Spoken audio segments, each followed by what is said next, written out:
Being Creative with Tad Williams. Part 2. I like to take ideas and turn them upside down. Anybody here written a story lately? Yes. I wrote one. This was a class project about owl care. About owl care? Wow, okay. And have you ever taken care of an owl? Sadly, no. Okay. And you wanted to write a story about an owl and taking care of an owl because it seemed like an interesting idea. Well, it was actually a class assignment, but yeah. And have you written a story lately? Yeah, we wrote a few actually. Okay, pick one for me. Maybe how to make Earth Day every day. How to make Earth Day every day?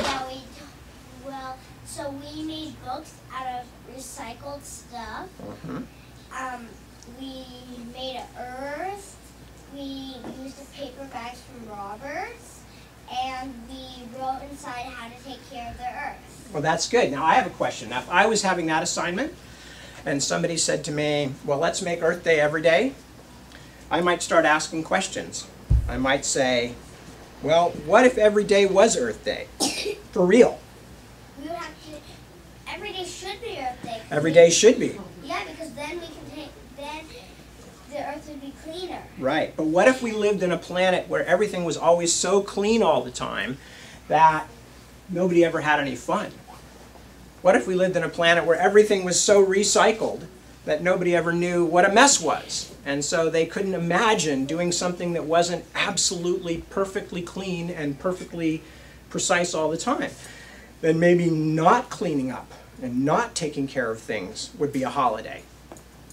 Might be an interesting story, right? Yeah. What I like to do is I like to take ideas and turn them upside down. I like to start with the Z. I like to let zebra be the 0, meaning where I start. And then I go on from there. And that's how a lot of our stories begin. When I was trying to think about the animals that we were putting in our book, Ordinary Farm, I was thinking about a lot of things. I was thinking about not just what were interesting animals, but what would be really fun for kids to read about. Okay?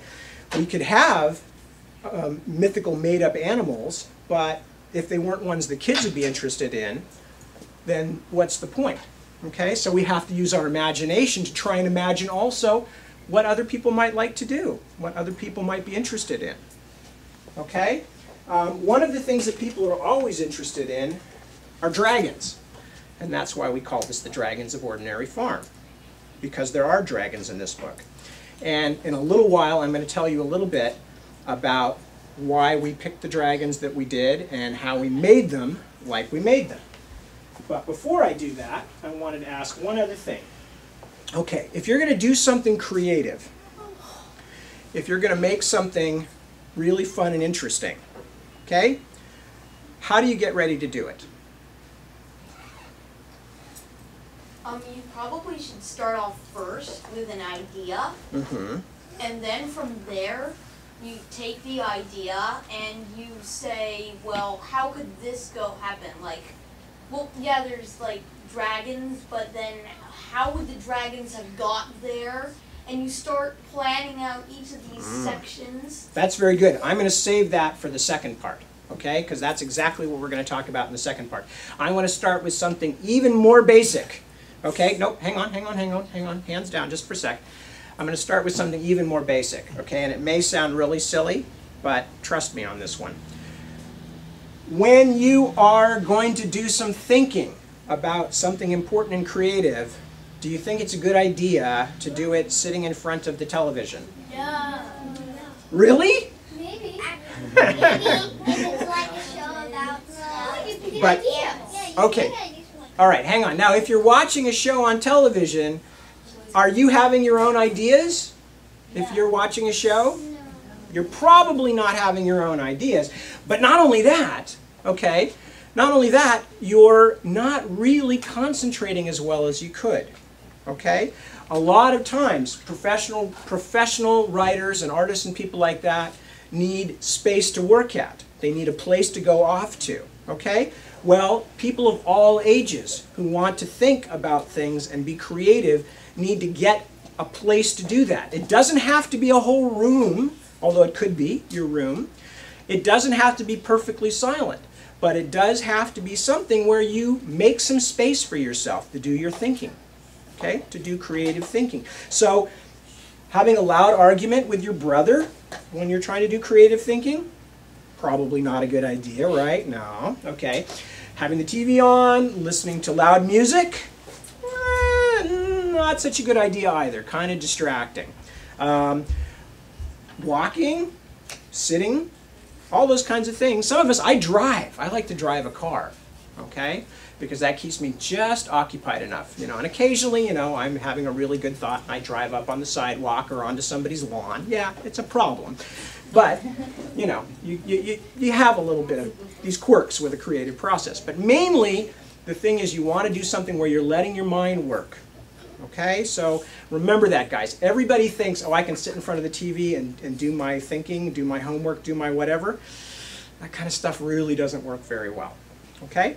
Now, last thing that I want to talk about before we stop for a minute, I wanted to talk about why I wanted to do this book. I told you about the train ride, okay, and thinking about, oh, wouldn't it be fun if there was interesting animals outside the window?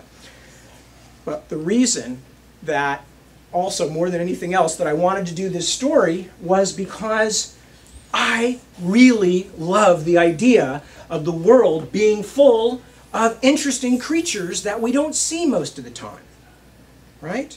I like that idea a lot. And a lot of what creative people do is they make things that they want to see, ideas that they like, that they think are fun. I really like animals. Anybody who's been to my house knows that I like animals. We have a lot of them. But what I like even better is the idea that there might be animals out there I've never seen. Interesting, strange, unusual animals, okay? Things like dragons or griffins or manticores or hippogriffs or camelopards. There's all kinds of interesting mythical animals. You ever heard of some of those? Camelopards? You know what a camelopard actually really is? It's a giraffe. But in the old days, when people had never seen giraffes and they were trying to describe them to people, they said, well, it's a camel, but it has spots like a leopard. And they called it a camelopard. It was a giraffe when people had never seen them before. So that wasn't even really an imaginary animal. But there are other animals that we've heard of, like the Loch Ness sea monster, and we may never actually find one. There may not be such a thing. I like things like that, and I wanted to make a story about that. So that's another important thing, is when you're trying to do creative things, whether it's pictures or stories, make something up that you're really interested in, that you would really like to hear about, because that's a good way to decide if you're doing a good job. Okay? If you make something that keeps your attention and gets you excited, you're much more likely to be able to get other people excited. Write about what you like. Let zebra be your zero. Always ask,